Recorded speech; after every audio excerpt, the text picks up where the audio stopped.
pessoal, tudo bem? Consegui vir aqui hoje gravar para vocês uma revisão sobre despesas de exercícios anteriores e suprimento de fundos. Não temos, aqui essa situação de comparar a DEA com o suprimento, mas como eu quis aqui matar esses dois assuntos de uma vez só, já montei o quadro com as duas temáticas, tá? Gente, uma coisa antes. Caiu agora na Cefaz Ceará, Banca Sebrasp, uma questão sobre restos a pagar.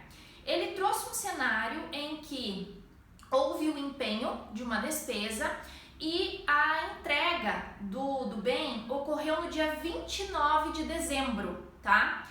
E o pagamento só iria ocorrer no ano seguinte.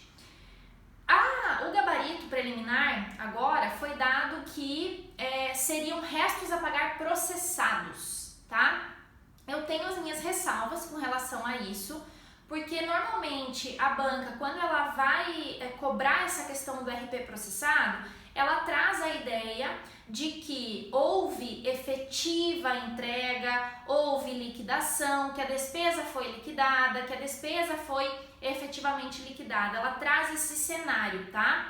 A mera entrega do bem, ou a prestação do serviço não é automaticamente a liquidação, conforme eu expliquei para vocês na aula passada, Então, o que a gente teria nesse cenário dessa questão da Banca Sebrasp, do concurso da Cefaz?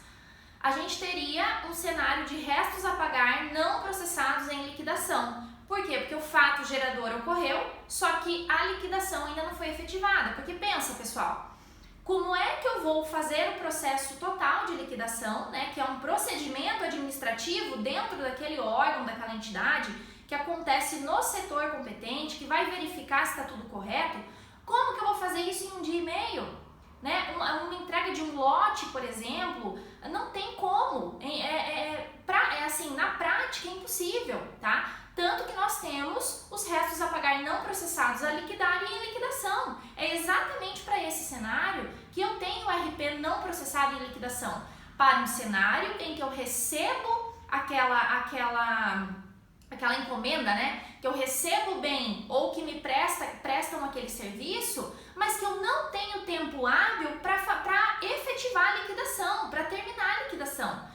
Então, eu escrevo em RP não processado em liquidação, que seria exatamente o caso dessa questão. Você ter uma entrega de um bem no dia 29 de dezembro não te dá tempo hábil para efetivar a liquidação, tá? E o pior, a Banca Sebrasp, ela cobra o entendimento de RP não processado em liquidação e a liquidar. Ela entra no MCASP, ela entra nesse entendimento e ela cobra isso em provas. Ou seja, então o que você quer, A banca tá te cobrando, te traz esse entendimento, quer que você saiba isso e na hora de te botar uma situação prática, cobra errado, tá? Porque, gente, entrega de bem e de serviço, tá? E prestação de serviço não significa automaticamente liquidação. Não são sinônimos. Por quê? Porque depois que você tem a entrega do bem e depois que você tem a prestação de serviço, que são ali considerados o fato gerador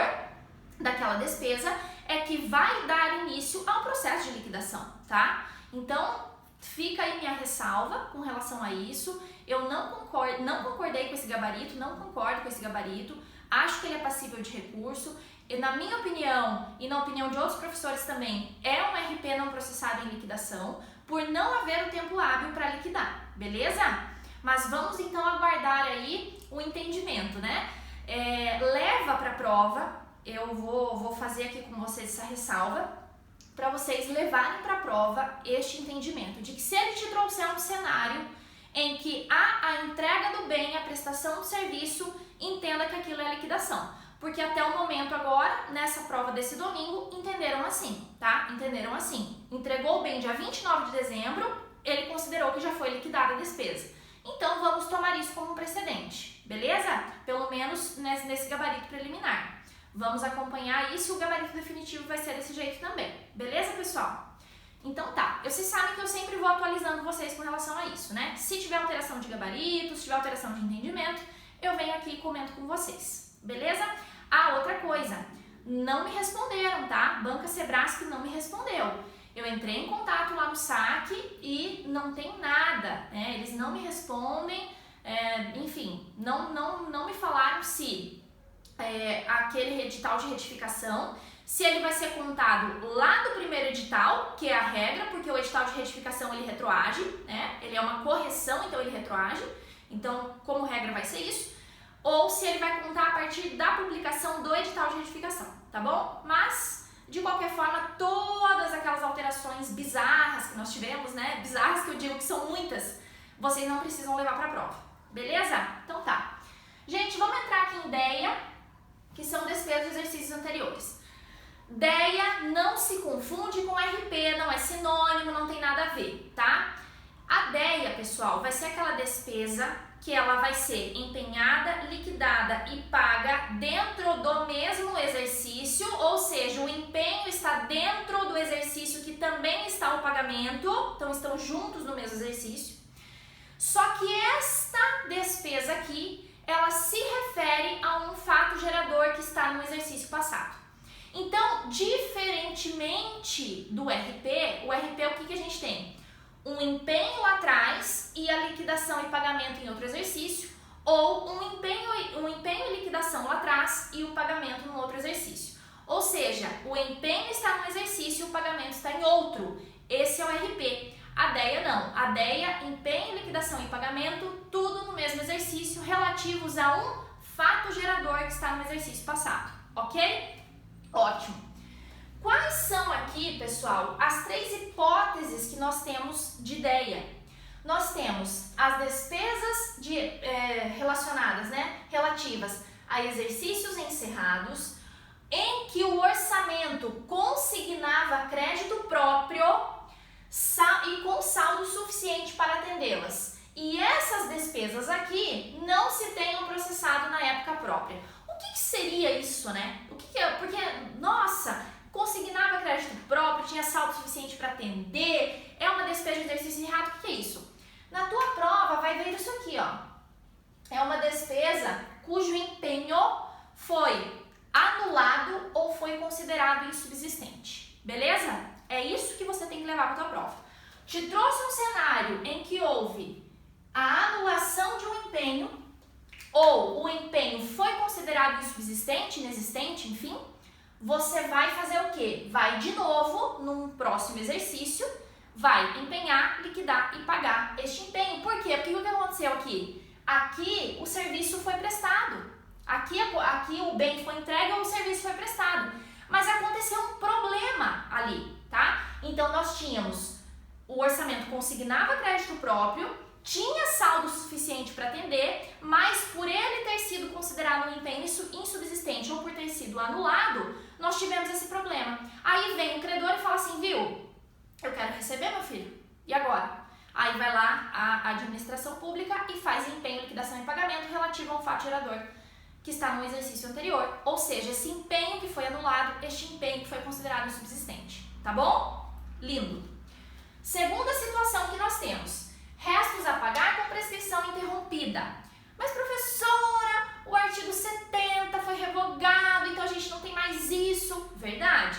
Esse termo aqui, prescrição interrompida, ele é um termo que foi revogado, tá? A gente não tem mais aquela prescrição lá do decreto 93.872, no artigo 70, nós não temos mais aquela prescrição de 5 anos dos RPs, que era uma prescrição específica dos RPs, tá?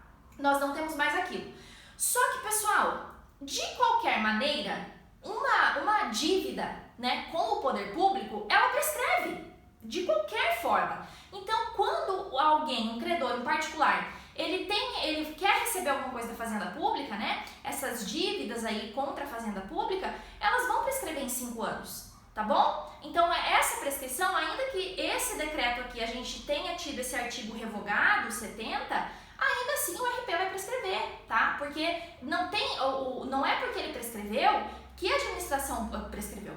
Não é porque o 70 foi revogado que a administração pública vai ficar com uma obrigação eternamente, né? Pô, vão passar ali 60 anos, vai vir o filho do cara e vai falar com juros e correção monetária? Não pode, né? Por quê? Porque qualquer dívida que o poder público tenha e o credor particular queira cobrar do poder público, ele vai ter 5 anos para cobrar, tá bom? Então, essa que é a lógica aí. O que eu quero que vocês levem isso aqui? Primeiro, esse artigo 70, ele realmente foi revogado, tá? Já coloquei ali que ele foi revogado. Mas eu quero que você leve para a prova que se a questão te trouxer que o RP foi cancelado, tá? Cancelado, anulado, vai ser essa lógica aqui também, tá? Então, ele estava ali num prazo de prescrição dele, tá? O RP. O credor cumpriu a obrigação. Ele era um RP, por exemplo, que estava inscrito como não processado, ou ele era um RP processado, e aí ele foi anulado, ele foi cancelado. A gente seria uma prescrição interrompida também, tá? Só que na prova, o que vai vir para você? Um RP que foi cancelado, um RP que foi anulado. Ele vai ser pago a conta de ideia. Muitas questões, Banca Sebrasp cobrando essa lógica, tá? Muitas questões em que você teve uma inscrição de um empenho, esse empenho não foi pago no exercício, ele foi inscrito em RP. No exercício seguinte, esse RP foi cancelado. Beleza, vem lá o credor e fala assim, meu filho, eu cumpri a minha obrigação, eu quero receber. Aí a administração pública fala, nossa, mas a gente cancelou, que erro que a gente fez aqui. Não interessa, faz aí pra mim uma ideia, eu vou receber a conta de ideia. Então empenha, liquida e paga agora com relação a esse RP que foi cancelado, tá bom? Então a questão te trouxe um cenário de RP cancelado, RP anulado, por equívoco, erro, enfim, você vai colocar que vai pagar a conta de ideia, ok? Ótimo. E por fim, nós temos os compromissos reconhecidos após o encerramento do exercício. Aqui nós temos como exemplo, por exemplo, o reconhecimento quando o poder público reconhece uma dívida ali com os seus servidores, né? Por exemplo, gratificações que ele tinha que ter pago e ele não pagou durante vários anos. Então, os fatos geradores dessas gratificações estão nos anos passados, né? Quando os servidores cumprem ali os requisitos. E esse pagamento aqui, quando ele for ocorrer, ele vai ser pago, todo o valor relativo aos exercícios anteriores vai ser pago à conta de despesas de exercícios anteriores. O valor daquele ano vai ser pago na dotação orçamentária normal, tá? Outro exemplo seria, por exemplo, aquele auxílio, eu não sei se é o auxílio, eu não sei se o nome é auxílio paternidade, auxílio salário família, agora eu não me lembro, pessoal. Essa matéria de auxílio e benefícios assim eu não sou muito boa. Enfim, digamos lá que seja o salário família, tá? Eu acho que é o salário família. Um pai que é servidor em algum lugar e ele tem um filho e por este motivo ele vai ter um salário família porque ele se enquadra nos requisitos para receber o salário família. O bebê nasceu, por exemplo, em outubro, mas só no ano que vem, em janeiro, ele descobre, janeiro, fevereiro, ele descobre que ele tem o direito do salário família. Aí ele vai lá no setor competente e fala, olha, eu esqueci de vir aqui e tal, pedi isso, mas o meu filho nasceu ano passado, então eu tenho direito ao salário família. Então, este salário família que ele vai receber, qual que é o fato gerador? Do nascimento do bebê, né? E aí, isso tá na doutrina, tá, pessoal? E também já vi questão disso. Não na Banca Sebrasp, mas já vi questão. Então, por isso que eu tô falando pra vocês.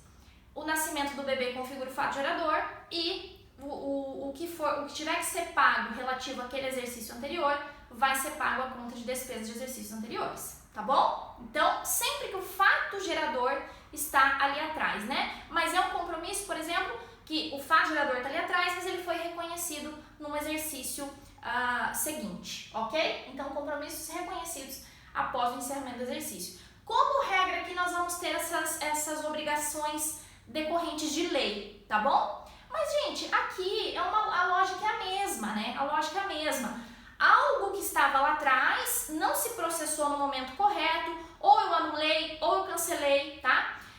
Ou eu reconheci apenas depois. O que vocês têm que levar, né, para a prova é aquela lógica de que o fato gerador ele está num exercício mais empenho, liquidação e pagamento estão no exercício seguinte. É isso que vocês têm que levar para a prova, tá bom? Ótimo. Então aqui matamos. Aqui interessante, tá, gente? Nós teremos dentro do orçamento um elemento de despesa chamado despesa de exercícios anteriores, ok? Nós teremos isso. Ou seja, o que eu tô dizendo aqui para vocês? Que a DEA é uma despesa orçamentária, diferentemente do RP, que é uma despesa extra-orçamentária, ok? Lindo. Então, temos sim um elemento de despesa chamado despesa de exercícios anteriores, é uma despesa orçamentária. Fiz então a diferenciação aqui com vocês, né, com relação ao RP. Por favor, não confunda RP com DEA. Várias questões da Banca Sebrasp cobrando RP e DEA. Eles gostam de misturar as duas situações. Eles gostam de falar que cancelou um RP, então vai ter que empenhar de novo como RP, inscrever de novo como RP, reinscrever em RP, tá? Errado. Então vocês não podem fazer essas confusões. É RP? É RP. É DEA? É DEA. Separa uma coisa da outra. Não misture os conceitos, tá? RP, empenho tá lá atrás, pagamento em outro exercício. Uma despesa extra-orçamentária, porque o pagamento acontece num exercício diferente do exercício que aconteceu o empenho. Por sua vez, a despesa de exercício anterior é uma despesa orçamentária, porque o empenho está no mesmo ano do pagamento. A diferença aqui é porque o fato gerador dessa despesa está lá atrás, tá? Não está no ano em que o empenho aconteceu. Então, pessoal, tem que sempre olhar para isso na hora da prova para não errar, tá bom? E faço novamente, né, essa ressalva com relação aos RPs, porque como veio agora na banca, né, tem que sempre tomar cuidado.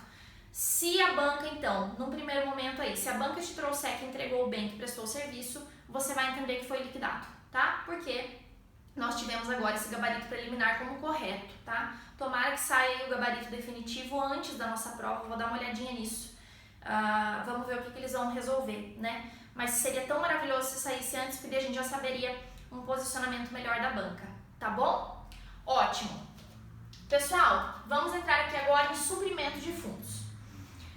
Aqui RP e DEA, beleza, ficou para trás. Gente, suprimento de fundos também é despesa, né? Também é despesa, por isso que a gente já vê tudo de uma vez só aqui. Suprimento de fundos é um regime de adiantamento, tá? É um adiantamento de numerário para o servidor. Então vem aqui comigo. Cada ente vai regular o seu regime. Então, primeira coisa que a gente já vai falar aqui, porque vi questão e a questão foi considerada difícil, tá? Então eu quero já trazer para vocês isso aqui. MCASP, questão Sebrasp, cobrando isso. Pessoal, cada ente da federação regula o seu próprio regime de suprimento de fundos. Então, o teu município, o teu estado, ele não tem o mesmo regime da União, tá? E ali na questão estava dizendo isso, que todos os entes da federação têm que observar o regime de suprimento de fundos da União, enfim, o regime federal. Não, tá, pessoal? Então, a gente tem, cada ente da federação vai ter o seu regime de suprimento. Outra coisa que vocês têm que saber aqui, ele é uma exceção, anota isso, a necessidade de procedimento licitatório.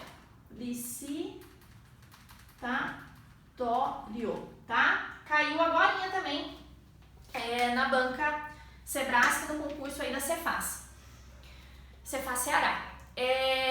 Gente, aqui, por que ele é uma exceção a essa obrigatoriedade de licitação, né? Porque, pessoal, é uma despesa ali que ela não consegue ter um tempo hábil para fazer a licitação. Ou ela, pela natureza dela, ela não pode ser licitada, tá? Então, ela é uma exceção ao processo licitatório. Ela não é uma exceção aos estágios da despesa. Isso vem em prova, tá? Não é uma exceção aos estágios da despesa. Ou seja, eu obrigatoriamente terei empenho, liquidação e pagamento no suprimento de fundos. Ah, mas vem a questão e fala assim, por de adiantamento e por não se subordinar ao processo normal de aplicação, o suprimento de fundos dispensa o empenho. Certo ou errado?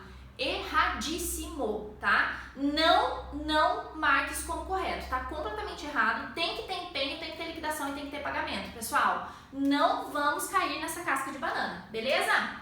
Ótimo, então se for falar para você que constitui uma exceção, constitui, mas a necessidade de procedimento licitatório, ok? Ótimo. Por que, né, que é uma exceção ao procedimento licitatório? Porque, pessoal, esse suprimento aqui, ele atende a situações atípicas. Não vai ser uma despesa ali que acontece todo dia, uma despesa habitual, tá? Tem uma habitualidade, é comum, então não vai ser suprimento de fundos. Por quê? Porque daí você vai fazer todo o processo normal daquela despesa, né? Aqui, atende a situações atípicas que requerem pronto pagamento. E essas situações aqui do suprimento de fundos são situações necessariamente previstas em lei. Não é porque deu na cabeça lá do gestor e falou, putz, isso daqui eu vou fazer por suprimento de fundos porque eu tô nessa vibe. Não, meu querido, a tua vibe não tá de acordo com a lei, né? Então você tem que respeitar o que está na lei. Se aquilo não é uma hipótese prevista em lei, você não vai poder fazer por suprimento de fundos. Beleza? Tá, então vamos continuar. Aqui, 3 pontos aí que nós temos que saber e que caem bastante em prova. O suprimento de fundos é uma entrega de numerário a um servidor. Mas o servidor tem que ser estável ou ele pode estar em estágio probatório? Pode estar em estágio probatório. A gente vai repetir isso quando a gente for olhar aqui, tá? Porque tem algumas questões misturando isso. Servidor, não interessa. Eu, Gabriela, sou servidora, né? Eu já sou estável? Não sou estável. Também não sei se serei, né? Porque temos ali a reforma, né? A reforma administrativa que quer alterar isso aí. Mas tudo bem também, né? São coisas que a gente passa. Então, assim, eu estou em estágio probatório. Eu poderia receber um suprimento de fundos? Poderia, porque eu sou servidora, tá? Então, não lembra disso na hora da prova. Se te falar que o estágio probatório não recebe, você lembra, a Gabi está em estágio probatório e ela pode receber, tá? Se eu estivesse num contexto em que eu precisasse de um suprimento. Ok, então, entrega de numerário ao servidor. Terceirizado não entra aqui, estagiário não entra aqui, tá? Então, às vezes a banca vai mexer no servidor. É sempre precedida de empenho na dotação própria, como eu falei para vocês. Não é uma exceção aos estágios da despesa, não é. É uma exceção à necessidade de procedimento licitatório, mas empenho, liquidação e pagamento vão ocorrer obrigatoriamente, ok? Ótimo. É responsabilidade de quem, pessoal? Do ordenador da despesa, tá? Então, vai ser contabilizado, né? A responsabilidade por este suprimento de fundos é da pessoa que ordenou a despesa, porque tem o OD e tem o servidor que recebe o numerário, tá bom? Então, são essas duas pessoas, o OD e o servidor. Quem se responsabiliza, quem tem ali a responsabilidade em cima dele do suprimento, não é o servidor, é o OD, tá bom? É ele que responde. Beleza? Ótimo. Aqui, pessoal, venham comigo. Se você tá dormindo, acorda, tá? Pelo amor de Deus, que agora é a hora. Questões cobrando enfoque patrimonial do suprimento de fundos em AFO, né? E a gente, que é de AFO, a gente ama contabilidade, não é mesmo? Não é mesmo não, né? Eu sou uma pessoa que eu não gosto de contabilidade. Eu tenho que entender algumas coisas aqui da contabilidade para explicar para vocês, porque é cobrado em prova, mas não gostamos, tá? Pessoal, tá um barulho aqui em cima, não sei se tá vazando aí, mas tá um barulho aqui da caixa d'água do prédio que tá fazendo barulho, tá tentando puxar água. A gente tá num rodízio aqui em Curitiba, não sei se outras cidades também estão, mas nós estamos aqui numa crise hídrica muito feia e nós temos rodízio, então ficamos 36 horas com água e 36 horas sem água. E agora a gente tava sem água e acho que ela tá puxando, então se vazar esse barulho é da caixa d'água, tá bom? Então voltando aqui, não gostamos da contabilidade, mas precisamos entender. Pessoal, o suprimento de fundos, perceba, ele é sempre precedido de empenho. Se ele é precedido de empenho, o que ele é? Ele é uma despesa orçamentária, tá? Ele vai ser o empenho, liquidação e pagamento no mesmo exercício. Então, ele é uma despesa orçamentária. Lindo. Sob o enfoque orçamentário, o suprimento de fundos é uma despesa no momento em que se empenha, assim como todas as outras despesas orçamentárias.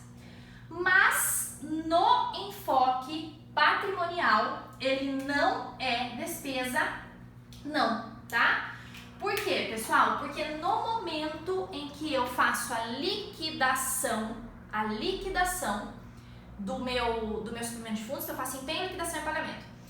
No momento da liquidação do meu suprimento de fundos, eu vou fazer o registro de um passivo, ou seja, que está saindo um dinheiro, tá?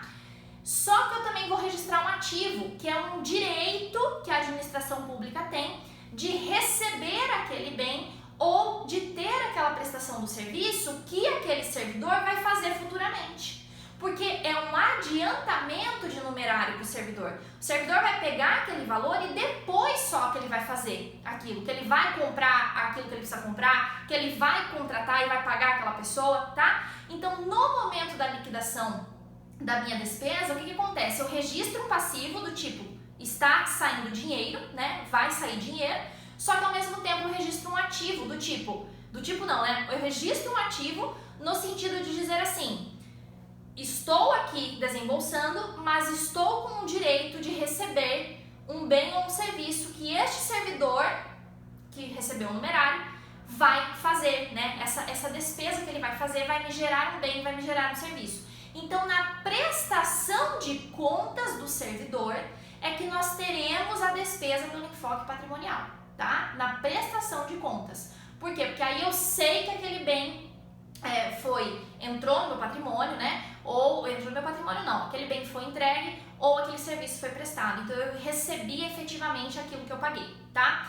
Então eu sei que é um raciocínio difícil, volta o vídeo se você precisar, assiste de novo, mas você precisa levar esse raciocínio porque eu vi 3 questões sobre isso da Banca Sebrasp. Então eles estão cobrando em AFA e a gente tem que saber. De novo, no momento da liquidação eu registro um passivo porque é uma despesa, tá? Só que ao mesmo tempo eu registro um ativo do meu direito de receber um bem ou um serviço que aquele servidor vai contratar futuramente, tá? Então esta que é a lógica aqui. Temos um passivo e um ativo ao mesmo tempo no suprimento de fundos no enfoque patrimonial. Por isso que no enfoque patrimonial, o momento ali de empenho e liquidação, né, e pagamento, enfim, ele não baixa o patrimônio, ele não dá baixa no patrimônio líquido, tá bom? Ele não causa diminuição do patrimônio líquido.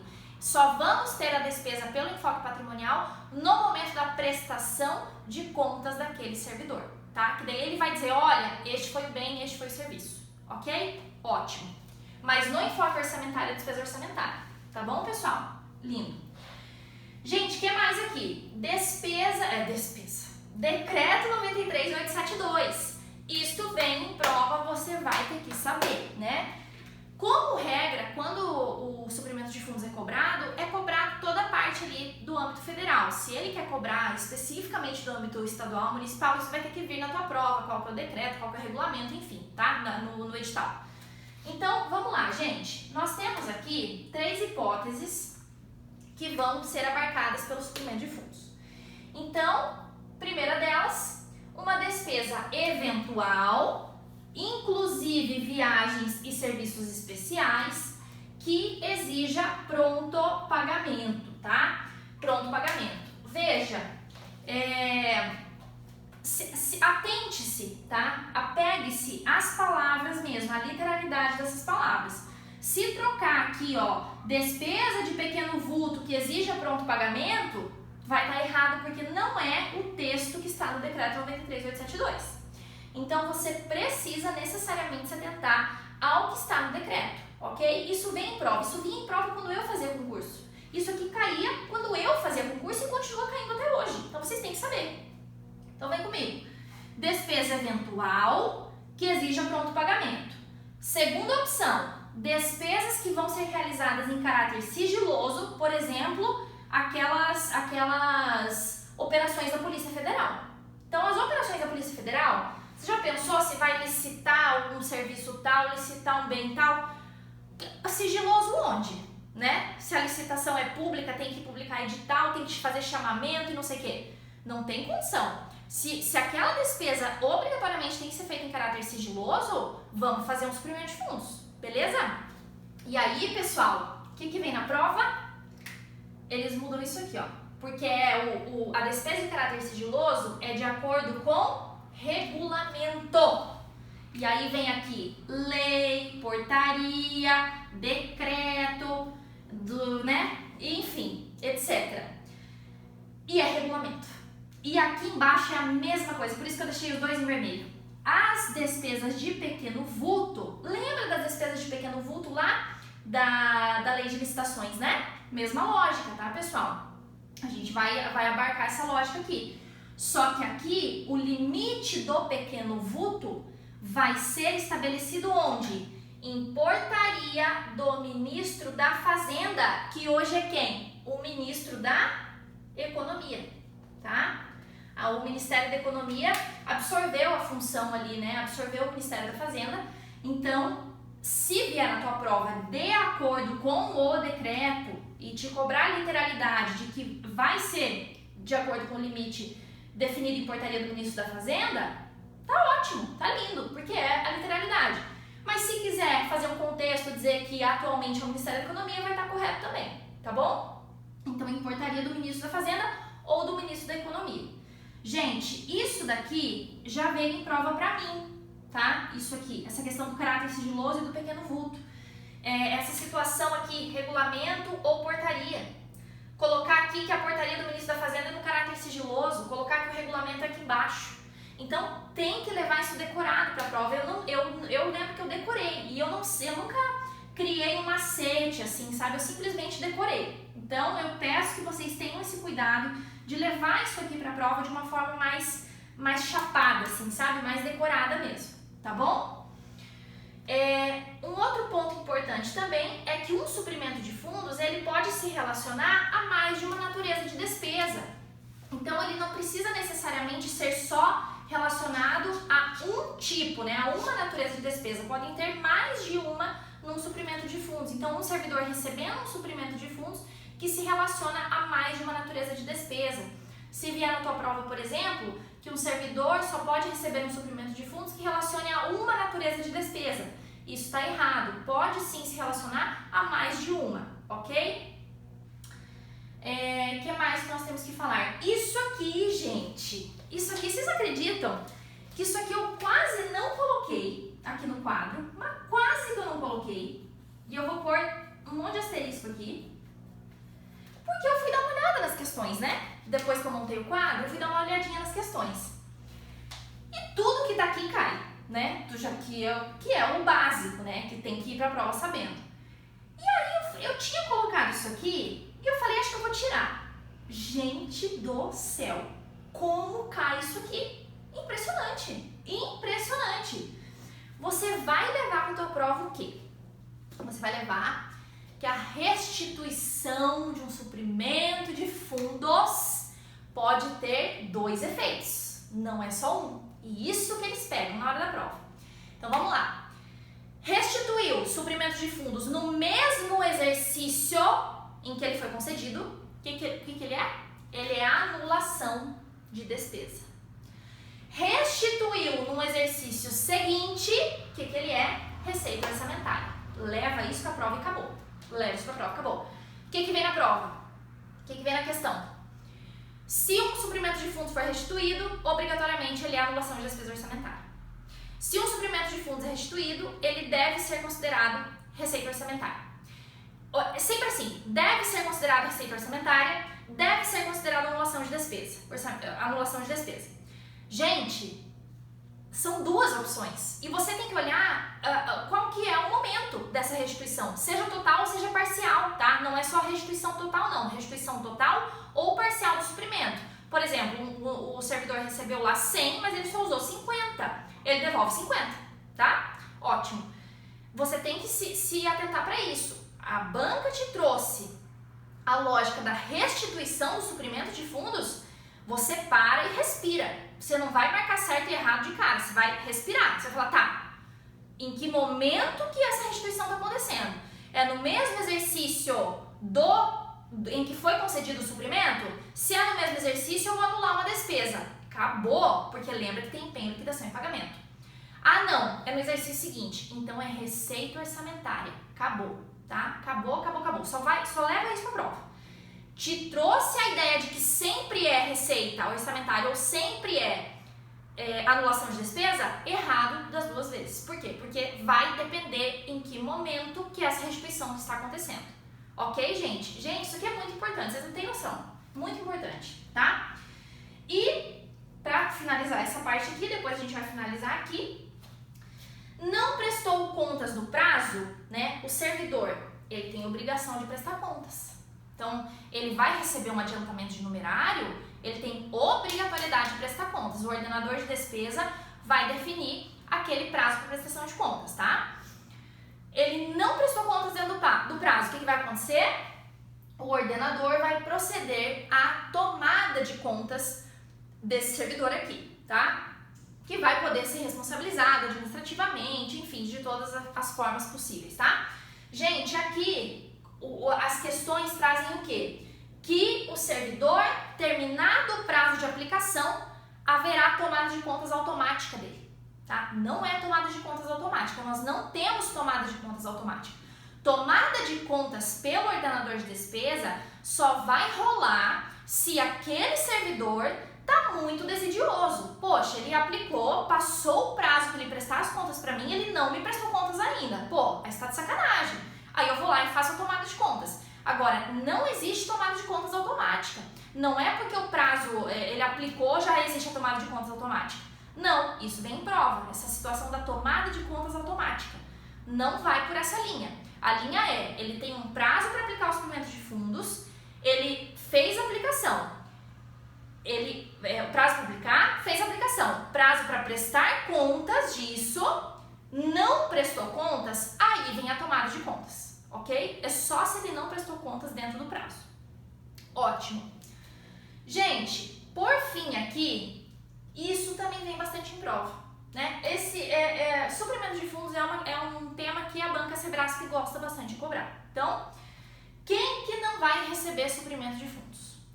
Não vai receber aquele servidor que já é responsável por 2 suprimentos, ou seja, ele tem um suprimento numa mão e um suprimento na outra mão. Ele consegue pegar mais algum? Não, ele não consegue. Então, na hora da prova, se te bota 3, 4, 1, você lembra, tem 2 mãos, um suprimento tá aqui, o outro tá aqui. Não consigo mais pegar nenhum. Então, para eu pegar o terceiro suprimento, o que eu vou ter que fazer? Eu vou ter que abrir essa mão. Então, eu vou ter que prestar contas disso aqui, como que eu apliquei aquilo ser aprovado, aí eu posso pegar outro. Mas eu tô sempre aqui, ó, só com 2. Então, o suprimento de fundos, ele não vai ser concedido a um servidor que já seja responsável por 2 suprimentos. Segunda situação. Não vai ser concedido suprimento de fundos a um servidor que tenha a guarda do material a adquirir, salvo se não houver outro na repartição. Então, por exemplo, é uma repartição pequenininha, eu sou a servidora que tem a guarda do material do escritório. Então, eu tenho a chave do armário de folha sulfite, caneta, marca-texto, borracha, régua, tá? Tudo aqui. E eu, pessoal, sou a servidora que tem essa guarda. E aí, o que acontece? Eu não tenho lá uma índole muito boa. Então, o que eu pensei aqui comigo? Eu pensei assim, bom, eu vou dizer que a gente está sem estoque de folha sulfite e de caneta marca-texto. E eu vou pedir um suprimento de fundos para isso. Aí eu vou lá e peço, e eu vendo isso aqui, né? Vendo, sei lá, enfim, faço dinheiro com isso aqui. Então, veja, para evitar essas situações de corrupção, enfim, de coisas assim, né? Claro, dei um exemplo muito pequenininho, folha sulfite, mas pense isso em coisas maiores, tá? Para evitar esse tipo de situação, o servidor que tem a guarda do material que ele quer adquirir, ele não pode receber o suprimento de fundos para aquilo, tá bom? Só que se na repartição eu só tenho esse servidor, aí vai ter que ser ele, porque é a lógica do se só tem tu, vai tu mesmo, né? Não tem o que fazer. Não tem outro servidor para receber suprimento de fundos. Então, você vai adquirir o material que você tem a guarda. Você é o único servidor? Então, bora. Vai ser você mesmo, né? Essa aí que é a lógica desse dispositivo, tá bom? Quem mais que não pode? Aqui são idênticos, né? Aquele que não prestou contas, então eu tinha o prazo de prestação de contas, mas não prestei contas dentro do prazo, não posso receber enquanto eu não prestar aquelas contas e aquelas contas forem aprovadas, tá? E o servidor declarado em alcance. Quem que é o servidor declarado em alcance? É o servidor que prestou contas e as contas foram rejeitadas, ou seja, as contas não foram aprovadas, ou também o servidor que não prestou contas, tá? Então nós temos aqui que esse 4 ele absorve o 3 também. O que eu preciso que vocês tenham cuidado aqui? Vi 3 questões cobrando que o servidor declarado em alcance é o servidor em estágio probatório, né? E você lembra o que eu te falei aqui? Eu te falei que aqui entra o estável e o em estágio probatório. Então, eu, Gabriela, estou em estágio probatório, eu posso receber. Eu não sou servidora declarada em alcance. Por quê? Porque o declarado em alcance é aquele que teve as contas não aprovadas, rejeitadas. Não é o servidor em estágio probatório. Isso tem vindo em prova recentemente. Então, toma cuidado, não vai fazer um rolo lá na hora, tá bom? Lembra de mim. Lembra que eu estou em estágio probatório e que eu posso receber, tá bom? Então tá, outra coisa só para finalizar aqui, gente, eu quero falar com vocês sobre essa questão do prazo de prestação de contas aqui, que em âmbito federal nós temos um prazo específico, talvez isso possa ser cobrado de vocês, tá? Em âmbito federal, a partir da concessão do suprimento de fundos para aquele servidor, ele tem 90 dias para aplicar, tá? Depois ele que passa esses 90 dias, né? Digamos, então ele tem 90 dias, ele aplicou no 90º dia. É 90º que fala? Agora me perdi aqui. 90, acho que é 90º mesmo. Então, 90º dia. Ele vai ter mais 30 dias para prestar contas. Ou seja, no âmbito federal, não é estado, não é município, âmbito federal, União, servidor federal vai ter um total de 120 dias para aplicar e prestar contas, ok, gente? Como regra, tá? O que está na lei ali, o que está no decreto 9372, é que todos os servidores que tiverem suprimentos de fundos, né, eles têm que prestar ali, prestar contas não, mas eles têm que informar os valores que estão com eles até o dia 31 de dezembro de cada ano. E o valor aplicado até o dia 31 de dezembro, ele tem que ter prestação de contas até o dia 15 de janeiro do ano seguinte. Essa é uma lógica que está na lei, tá? Então esse é um prazo legal, esse é um prazo que não é só em âmbito federal, né? É um prazo que está ali, que guia. Então você tem que informar quais são os saldos que estão sob sua responsabilidade até o dia 31 de dezembro, e o que foi aplicado até o dia 31 tem que ser prestado contas até o dia 15 de janeiro. Isso aí é um prazo do decreto-lei. Por sua vez, esse prazo de 120 dias, ele é um prazo que vigora, né, para a União. Então, concessão de suprimento, tenho 90 dias para fazer a aplicação. Da aplicação, tenho 30 dias. Contando sempre nos últimos dias, né, nós temos aí um total de 120 dias para esse suprimento de fundo ser aplicado e ter a prestação de contas. Isso em âmbito federal, tá bom, gente? Pessoal, falei tudo aqui, eu vou deixar a imagem aqui no final para vocês fazerem um print da tela se vocês quiserem. Essa aula eu não imaginava o quanto ela ia ser importante, ela é muito importante, mas muito assim, muito. RP 10, suprimento de fundos, tem uma altíssima incidência em provas da banca Sebrasp e vocês têm que saber o que eu falei aqui, tá? Vocês têm que saber. Assiste de novo, põe na velocidade 9.9, né? Eu também estou na faculdade aqui em Curitiba, eu faço faculdade, estou no último período e várias aulas eu assisto depois, eu assisto na velocidade 1.5, 2.0 e é infinitamente melhor, né? Então coloca aí na velocidade máxima que você me aguenta e vai revendo os vídeos, sabe? Vai revendo, porque na hora da prova, o que acontece? Você lembra de mim, você lembra da minha voz falando. Eu lembrava na hora das minhas provas, dos meus concursos, eu lembrava dos meus professores falando as frases específicas no tom de voz, o jeito que eles falavam, o sotaque, né? Então, pessoal, eu peço encarecidamente, essa aula aqui, se eu sou você, eu assisto de novo, né? Eu assisto de novo na velocidade 1000, mas eu assisto, porque realmente ela é muito importante mesmo, tá bom? Então, eu acho que é isso. Atenta muito para isso daqui, para esses peguinhas aqui que eu coloquei. Isso aqui, gente, é sensacional, porque eu realmente não ia colocar, porque eu achei que não era importante, e é simplesmente uma das coisas mais importantes do quadro. E é isso, tá bom? Então, agradeço muito pela atenção de vocês, pelo carinho, pela paciência, e vou tentar gravar mais vídeos aí até a nossa prova, tá bom? Eu sei que já tá um pouco em cima, mas dá tempo de ver, tá? Isso que importa. Beleza, gente? Um beijo e até a próxima. Tchau!